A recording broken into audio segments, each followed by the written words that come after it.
Nós precisamos falar sobre empresas, pessoas e equidade racial, tudo atrelado a estratégias sustentáveis. Essa conversa vai ser conduzida pela nossa fundadora Eliane Leite. Cadê Eliane? Ah, você está aqui, amada! Achei que você estava vindo de cá. Bem-vinda mais uma vez. Eliane, ali é sua. Você, né, Eliane? CEO. Ah, tá. Eliane é CEO da Uzoma Consultoria, que vai conversar com Daniel Périgo, gerente de sustentabilidade do Grupo Fleury. Pode vir, Daniel. Tá? Pode vir, Daniel.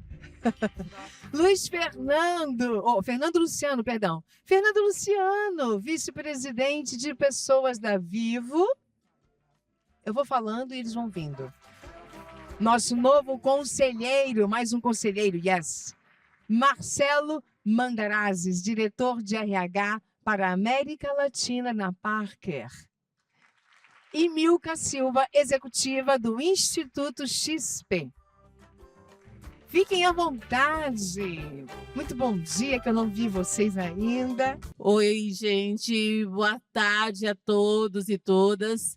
É um prazer enorme estar aqui conduzindo esse painel e temos um desafio enorme. Eu conto com vocês, tá? Porque a gente fazer um painel próximo ao almoço, né? Nesse horário do estômago, como passou do meio-dia, já vem aquela fominha. Então a gente vai combinar que a gente vai ficar juntos até o final, né? Então, conto com vocês. A gente vai fazer até uma brincadeira, vai estar um tiquezinho só para almoço, só para quem ficar até o final do painel.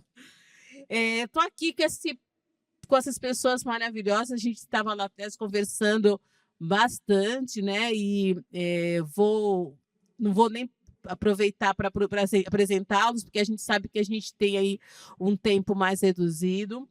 E eu vou pôr o óculos, porque eu não enxergo. E aqui a gente está com a Milka, né, coordenadora de diversidade da XP, né, com mais de 20 anos de carreira, né, dedicou os últimos 5 anos à consultoria e ao desenvolvimento de estratégia de diversidade e inclusão. Ao Daniel Périco, não vou esquecer do nome dele, porque é o nome do meu filho, que é gerente de seno do Cru Fleury, e aí descobri que a gente tem algumas pessoas que a gente conhece em comum, né? O Fernando Luciano, que é VP de pessoas da Vivo, né? Que vem fazendo aí um trabalho há 17 anos dentro da Vivo, já ocupou o cargo de diretor de gestão de pessoas. E o Marcelo Mandarês, que é diretor de RH para a América Latina na Parker, também trocamos muito, né? A gente estava até falando que a conversa lá atrás ela é bastante interessante, a gente teve a oportunidade de ouvir e de ter trocas muito ricas. E vou começar aí o painel, né? Começando com você, Daniel, com uma pergunta aí que você pudesse nos ajudar, né? Como a liderança do Fleury conduz o engajamento de equipes diversas em práticas de saúde, inclusão e equidade racial? E a gente sabe que na área da saúde a gente tem grandes desafios quando a gente fala em equidade, né? Porque é uma área, né? Falando dos profissionais, quando a gente fala de técnico de enfermagem, a gente encontra públicos mais diversos, mas quando a gente sobe um pouquinho, a gente sabe que esse é um grande desafio. Eu queria que você falasse um pouquinho sobre isso. Bom, legal, obrigado pela pergunta, Eliane. Boa tarde, pessoal. Um prazer aqui participar desse evento com vocês. Quero agradecer ao Gibson e toda a organização do Pacto por essa oportunidade. Eliane, a gente tem, sim, né, uma área de saúde, é uma área bastante desafiadora, é uma área conservadora, binária, branca, e a gente tem um desafio grande quando a gente fala em liderança, porque os profissionais de saúde não são letrados. Então, a gente fala aqui, quando a gente fala sobre questões relacionadas à diversidade e inclusão, de temas que a gente não vê na nossa formação técnica.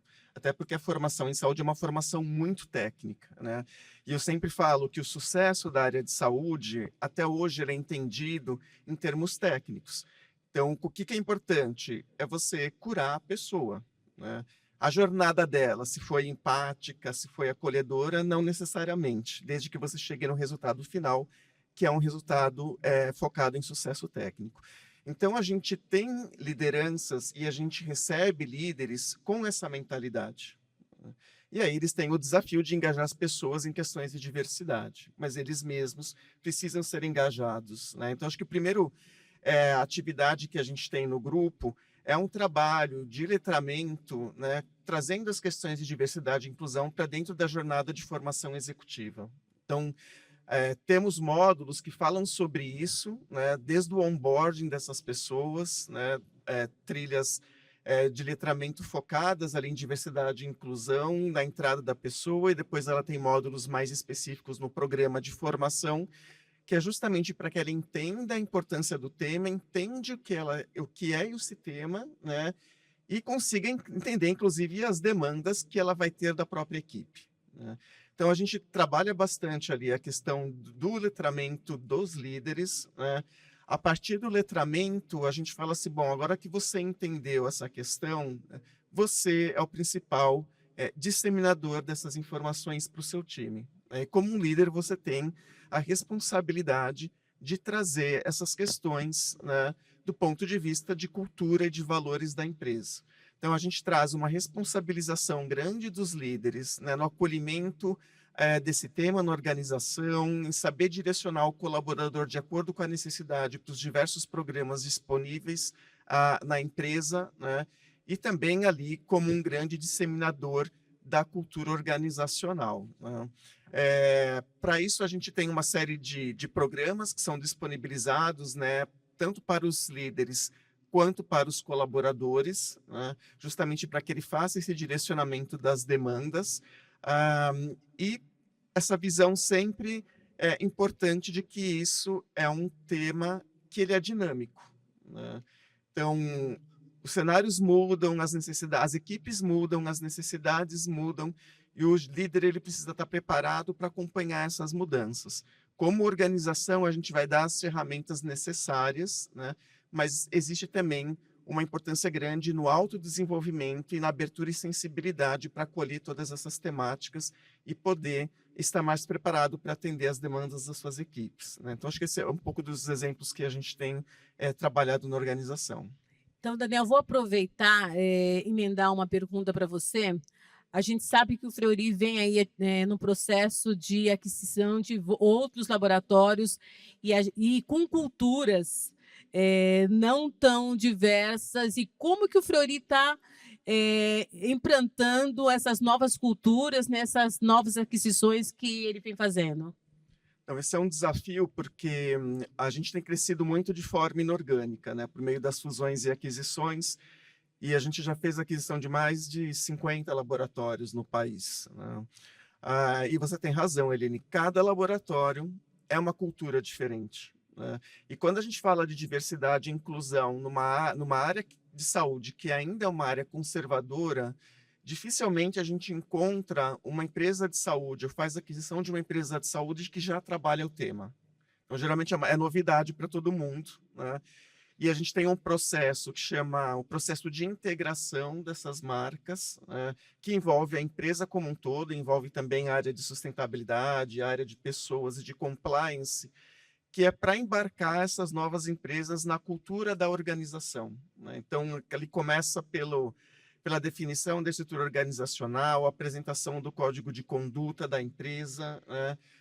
O mapeamento, o diagnóstico que as diversas áreas fazem em relação à realidade dessa nova empresa, e a partir daí a definição dos planos de ação, que passam, acho que 99,9% pela necessidade de letramento em relação às questões de diversidade e inclusão. E letramento ir lá e falar assim, gente, vamos conversar o que é diversidade, o que é diversidade, o que é inclusão, né?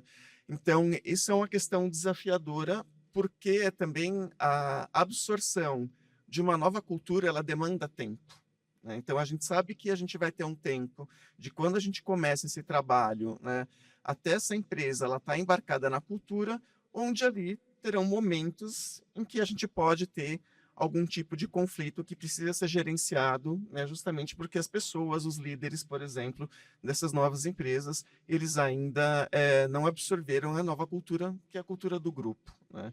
Então, isso é um trabalho que demanda muito tempo, né, das áreas, justamente pela velocidade em que a gente tem feito essas aquisições, né? Mas a gente tem conseguido ali ter sucesso nesse processo de integração, né? A cultura do Grupo Fleury é uma cultura muito, muito forte, né? Já vem de muitos anos, e ela é muito focada ali em princípios de integridade, de diversidade, de respeito, e isso facilita a entrada. Mas você tem razão, é um grande desafio que a gente tem, Eliane. Vou aproveitar aqui e fazer uma pergunta para o Marcelo, que a gente bateu bastante papo ali lá no fundo, e o Marcelo é diretor de RH da Parker, né? E Marcelo, e com uma experiência do conselho da BRH, e com uma experiência enorme, né, Marcelo? Então, queria saber um pouquinho de você, né?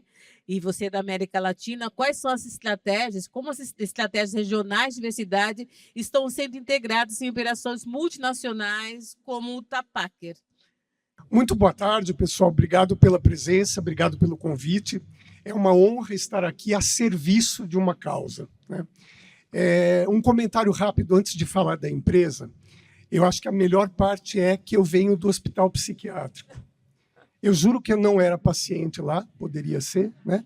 Mas é para dizer que quando eu comecei a minha carreira, eu estava no hospital psiquiátrico, trabalhei lá por 5 anos, me formei em psicanálise, trabalhava no meu consultório, e eu só falo isso porque isso me ajuda a lidar com algumas causas de uma maneira muito, eu não vou dizer mais fácil, mas de uma maneira mais profunda para compreender algumas causas, né? Algumas dinâmicas que a gente vive hoje.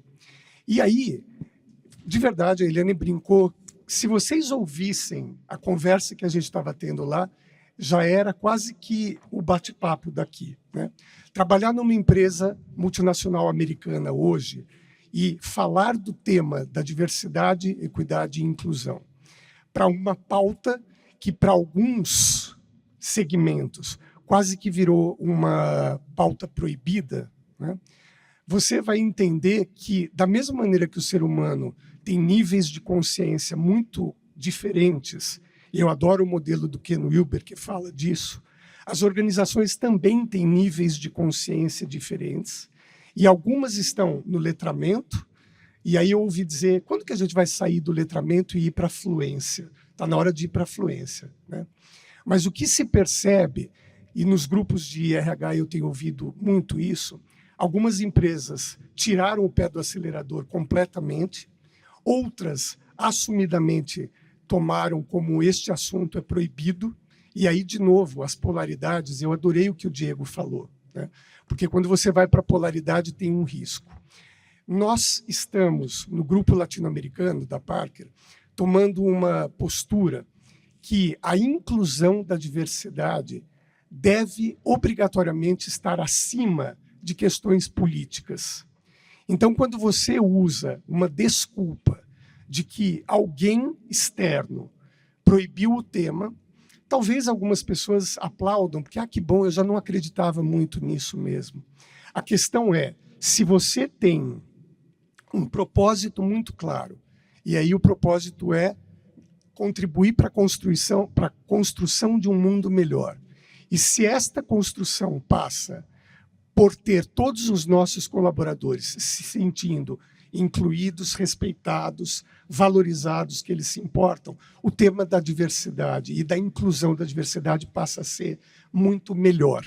Então, o caminho que a gente encontrou foi, não tiramos o pé do acelerador, muito pelo contrário, continuamos com as estratégias, e aí alguém já falou de mentoria, letramento, mentoria, discussões, os grupos de afinidades, que para nós são os BRDs, nós não mudamos nada, muito pelo contrário.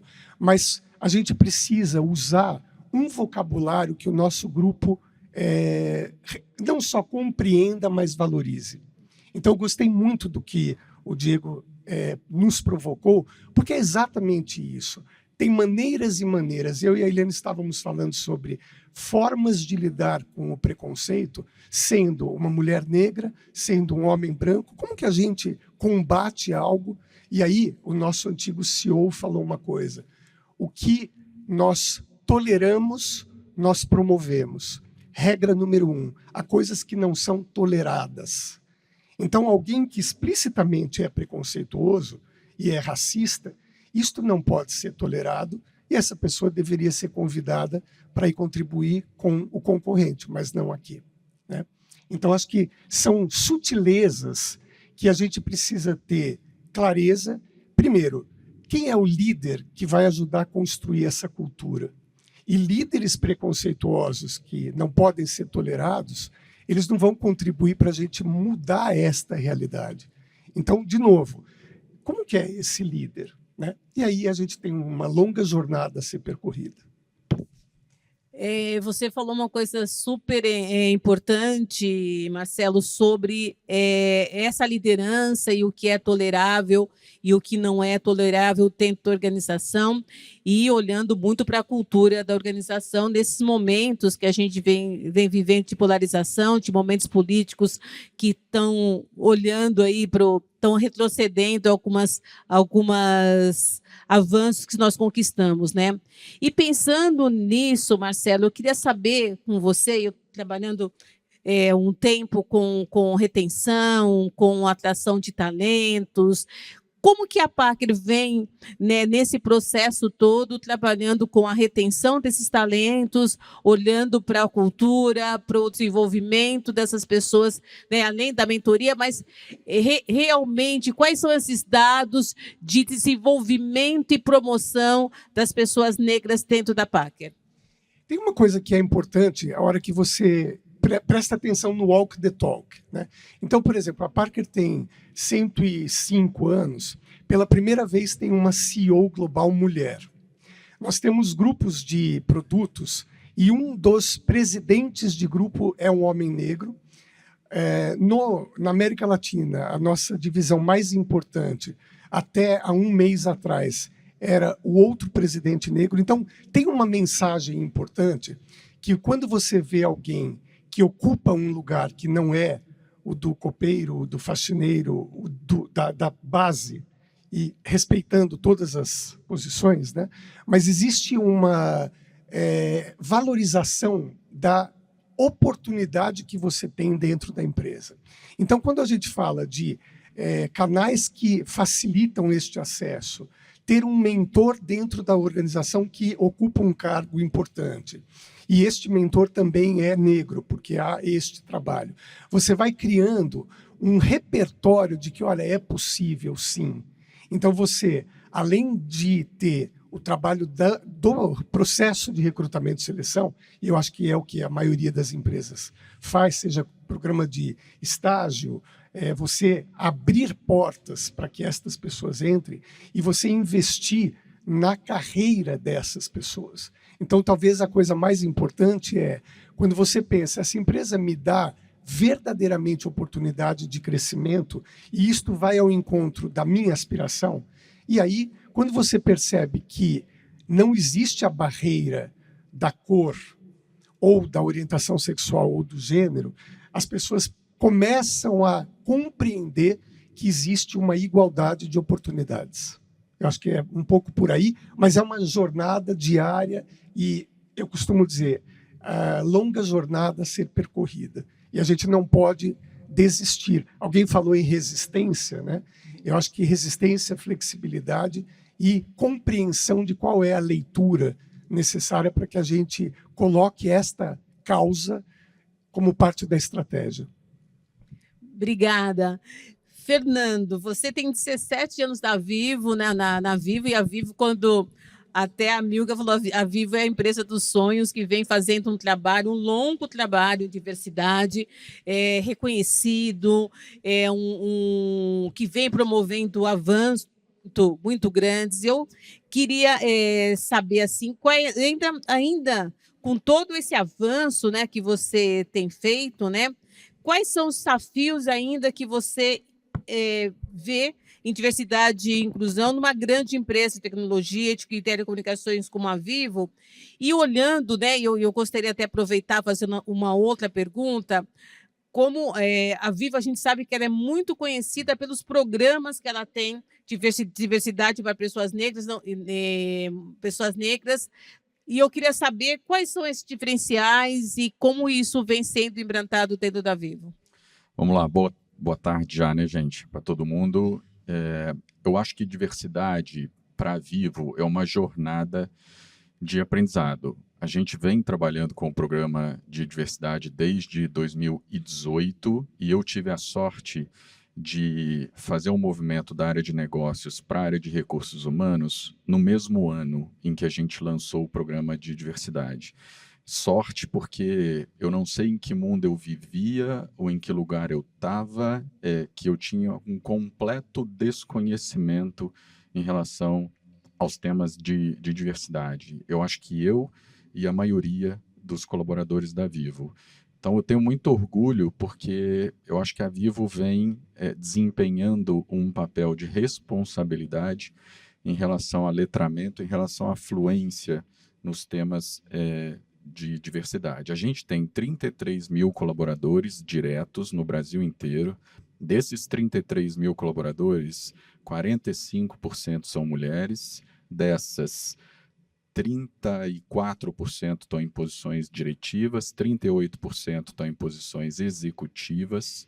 Dos 33 mil colaboradores, quase 44% se autodeclaram pretos e pardos. Desses, 34% estão ocupando cargos de liderança, 5,7% dos colaboradores têm algum tipo de deficiência e 10,2% se autodeclaram da comunidade LGBTI+. E quando eu olho para trás, lá em 2018, a gente triplicou, quadruplicou, tentuplicou alguns indicadores em função do programa de diversidade. E desde quando a gente lançou, a gente já teve como ambição ser uma das empresas mais diversas do Brasil e ser uma referência em equidade racial. A gente aprendeu, errou, acertou muito durante todos esses anos e um ponto muito importante que a gente aprendeu, que nos ajuda a superar desafios, é fazer parceria com gente que entende, com especialistas do mercado.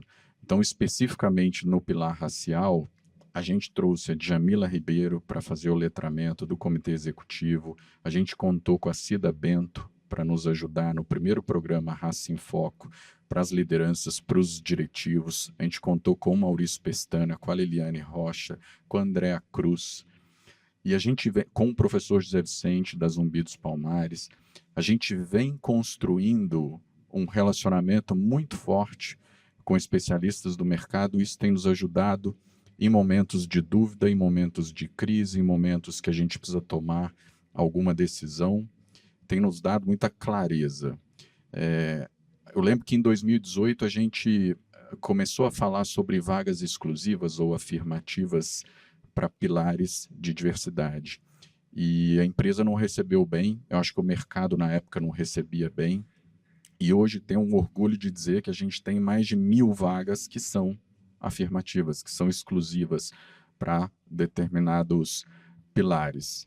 E a gente ainda encontra resistência na empresa, a gente não pode ser inocente ou naivo de achar que está tudo rodando muito bem. A gente tem também movimento de colaboradores que entram, líderes que saem, e vai ser uma jornada que não tem fim e nem pode ter fim, porque se a gente diminui a intensidade, eu acho que a gente começa a diminuir a evolução nos indicadores que são muito importantes. E eu acho que um dos programas que talvez seja um exemplo de um programa que deu muito certo é o Raça em Foco, que a gente já está no 3º ano consecutivo, e a gente contou com a Cida Bento, com a Andréa Cruz para nos ajudar, em que a gente chama todas as lideranças da Vivo, e aí nos níveis diretivos, gerenciais, e a gente começa a discutir ou a aprender sobre branquitude, sobre afrofuturismo, sobre colorismo, sobre solidão corporativa das pessoas negras, sobre a diferença que referências fazem ou podem fazer para o desenvolvimento das carreiras das pessoas negras.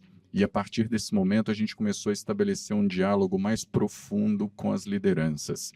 E a gente começou a chegar em temas que a gente precisava discutir, por exemplo, com gerentes negros que a gente tinha há muitos anos na Vivo e que nos perguntavam, mas por que a gente está fazendo isso agora? Eu não tive apoio, eu não tive essa discussão durante todos os meus anos como executivo, como colaborador da Vivo, porque eu não precisava disso.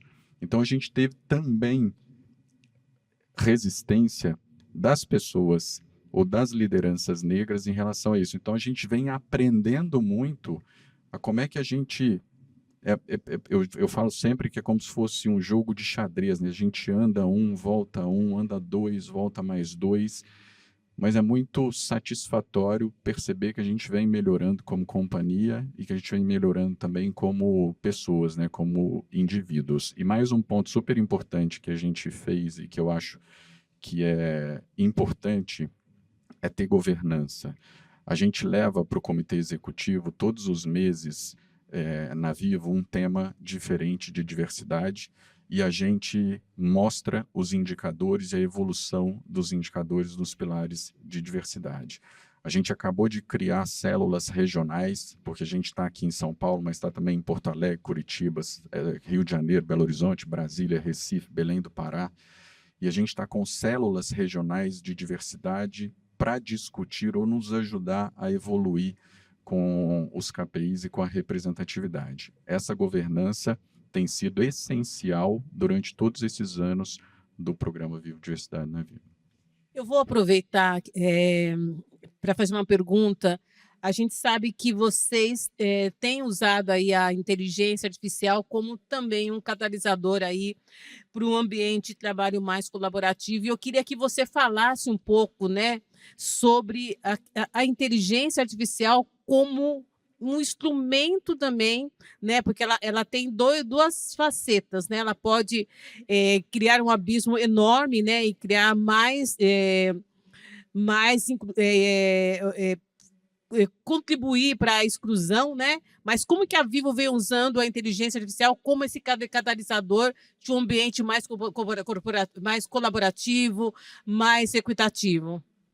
A gente é parceiro da GUP também desde 2018 ou 2019 e a GUP já vinha usando inteligência artificial para nos ajudar a digitalizar ou descomplicar o processo de recrutamento e seleção. E durante alguns anos, a gente teve muitas discussões com a liderança da GUP em relação aos algoritmos e como é que a gente podia evitar vieses da programação ou da inteligência artificial. E a gente foi fazendo, foi evoluindo a ferramenta com os anos. Então, eu lembro que a gente antes, quando divulgava a vaga, divulgava coordenador ou coordenadora, se divulgava coordenador, ele procurava, a inteligência procurava currículos masculinos, porque era meio óbvio, né? O coordenador, faltava o artigo A no final, e a gente foi mudando isso. Além disso, os próprios colaboradores da GUP têm representatividade, o que ajuda, porque quando eles estão desenvolvendo os códigos ou os algoritmos, eles estão representando grupos que precisam ser representados. E, além disso, a gente vem trabalhando também muito com análise dos indicadores da Vivo depois da contratação, por exemplo. Então, quando a gente traz todos os percentuais que eu mostrei aqui para vocês, eles são uma foto do que a gente tem hoje. Mas como é que estão esses colaboradores em relação à avaliação de performance? Como é que estão esses colaboradores em relação a indicações como sucessores? Como é que estão esses colaboradores em relação à taxa de desligamento ou turnover da companhia? Então, a gente vem usando também modelos de inteligência artificial no caso de análise de risco de saída. Então, imagina que eu tenho colaboradores que são talentos ou mapeados como talentos e a inteligência artificial me ajuda a identificar. E ela utiliza variáveis como clima, último salário, nota de clima do gestor, se a pessoa ou alguém da equipe está procurando uma vaga interna nos últimos 6 meses, e tudo isso a inteligência artificial me dá um mapa. E aí eu consigo ver e cruzar isso com os indicadores todos de performance, etc. E aí a gente vai chegando. Mas é uma jornada, tá, Eliane? Eu imagino, eu imagino.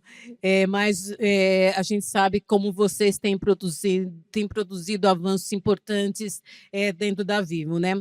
E aí, Milka, né, nós conversamos também lá um pouco, a Milka, ela é do Instituto XP, né? E eu queria saber como o Instituto XP integra a diversidade, equidade e as estratégias de formação, desenvolvimento de talentos, impacto social, ampliando o acesso de grupos historicamente subrepresentados ao mercado financeiro. Oi, gente. Oi, todo mundo. Estou bem feliz de estar aqui. Obrigada pelo convite. E eu acho que, diferente de alguns cenários, né, eu venho de um cenário não tão, como eu vou dizer, frutífero. Vamos usar essa palavra. Eu não vou repetir os dados do nosso penúltimo painel, mas aquele painel representa muito mais o mercado financeiro, né? Então, a Ambima esteve aqui e trouxe dados maravilhosos. Inclusive, eu estava ali no palco e falei, nossa, falaram o dado que eu ia usar, inclusive. Então, não vamos repetir, mas o mercado financeiro, ele tem algumas nuances muito difíceis da gente trabalhar, mas eu acho que trazendo um pouquinho de contexto também sobre a minha própria jornada, mais de 20 anos de mundo corporativo, mas também 10 anos de mercado financeiro. Então, antes de estar na XP, eu estava em um banco tradicional, médio, do sul do Brasil.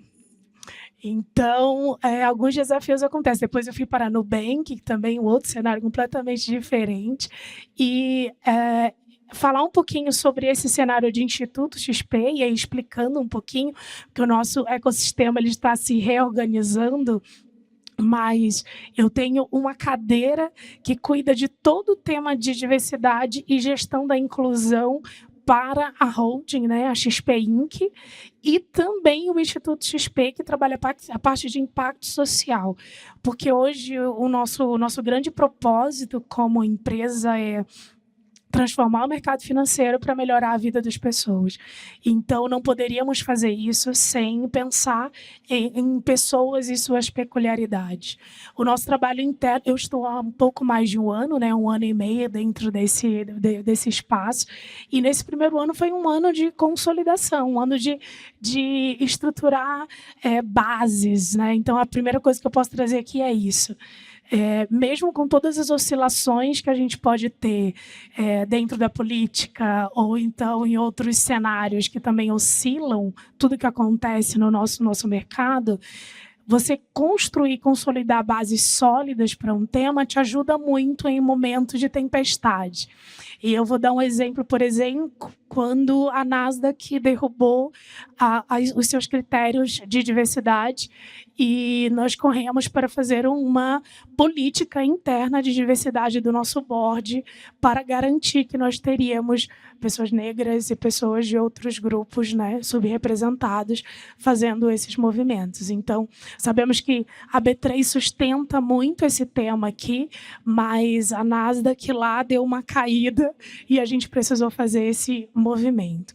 Então, quando falamos desse tema, é um tema que, desde 2021, ele tem sido construído com essas bases. E eu vou dar um exemplo que talvez fica muito distante dessa realidade de Vivo, mas estávamos com 2% de lideranças negras em 2021 e o nosso dado de 2024 já foi de 16,8%. Então, estamos contabilizando agora, mas a nossa intenção é chegar nesses 19% no final de 2025. Pode parecer muito pouco quando a gente compara com outros cenários, mas dentro do nosso, aí eu vou trazer a tua expressão, né? Nós multiplicamos e quadruplicamos e quintuplicamos, e essa é a nossa grande intenção, porque puxando o seu tema de lideranças, queremos movimentar a nossa base aumentando a quantidade de pessoas negras, mas entendemos que ter mais pessoas negras dentro da liderança é o nosso grande movimento para esses últimos anos, porque é dali que saem as decisões. Então, estamos em um grande processo que a gente chama de jornada inclusiva e gestão da inclusão, porque esse movimento de letramento também está muito junto com o movimento de diversidade em si, né? Que é chama para dentro, faz movimentos afirmativos. E nós estamos com uma construção interna de como vamos trabalhar essa gestão da inclusão. As pessoas chegaram, e agora? Né? Ou fiz movimentos afirmativos, ou fiz programas, mas eles chegaram. Como vamos trabalhar? E é um movimento em parceria com o nosso time de gente. Estamos em um movimento de criar células também, células regionais, para que a gente possa atuar em temas regionais, que isso também foi uma coisa que apareceu muito durante esse ano. Estávamos com um grande movimento nacional dizendo esse é o ponto, mas, na verdade, sei lá, para a área de Goiânia não era isso. Para a área de Goiânia era trazer mais mulheres. Tínhamos muitos homens negros e não tínhamos mulheres. Então, entender a realidade de cada espaço é o ponto. E eu acho que a cereja, né, aquilo que faz a liga para a gente hoje é a educação financeira. Porque a educação financeira, além de melhorar a vida das pessoas, que conecta com o nosso propósito e o nosso negócio, também muda a vida das pessoas negras.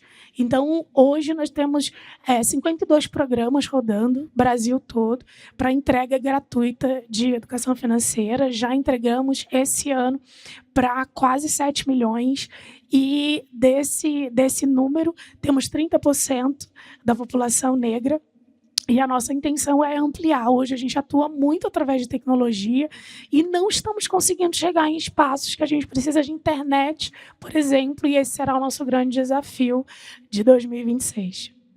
Aí nosso tempinho já está acabando, né? Foi embora. Foi embora. E assim, para a gente encerrar, né? Eu queria ouvir de cada um de vocês, né? Uma palavra assim, do que precisa mudar urgente nas culturas organizacionais para consolidar avanços para a equidade racial.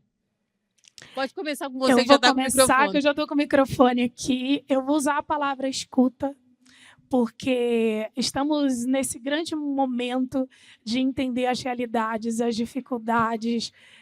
Mesmo que eu seja uma mulher negra com deficiência do norte do Brasil, eu não posso considerar que a minha regional lá do norte tem dificuldades que eu entenda. Então, quanto mais espaços de escuta temos para isso e trazer essas pessoas para construir junto, mais a solução vai ser sólida e eficaz. Marcelo? Eu diria que nada do que é humano me é indiferente. Isto tem que estar impregnado na cultura de todo mundo, porque não é um problema do outro, porque é um problema nosso. E a última coisa é, quem tem um porquê enfrenta qualquer como.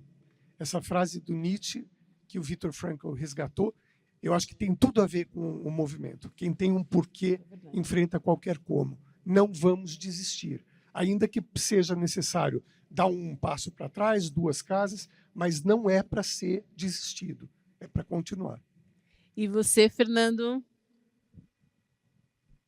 Acho que contar com o apoio do CEO da companhia, do comitê executivo da companhia. Isso é fundamental. Quando o CEO está engajado, ele move a empresa. Obrigada, Fernando. Daniel? Acho que são 2 pontos aqui. O primeiro precisamos de mais representatividade nos cargos de liderança. Acho que esse é um ponto que uma parte das empresas passa por essa situação, né? Muitas vezes uma quantidade significativa ali de pessoas negras na operação, mas isso vai reduzindo à medida que a gente avança nos cargos de liderança. E como a gente tem aqui os principais processos decisórios da companhia, com certeza esse olhar de diversidade ele vai se perdendo, né? E o outro ponto é pertencimento e linguagem de negócio, né?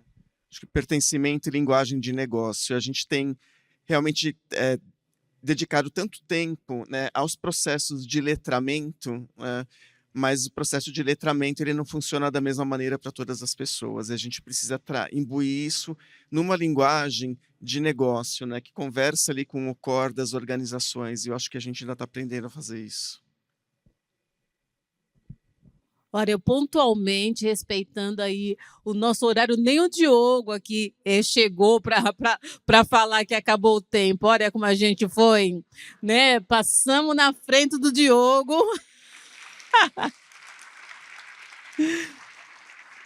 Eu não ia deixar vocês. Espere um pouquinho, a gente vai ter aí Diogo, nós conseguimos antes de você, meu amor. Olha, gente, olha, é demais estar com esse homem, gente. Olha, eu vou confessar para vocês que é demais, né? Não é, Isabel? Bel? Eu não posso falar muito não, porque é meu amigo. Ah, tá. Então, como ele ainda não é meu amigo, então eu posso falar. Vamos tirar uma foto, né?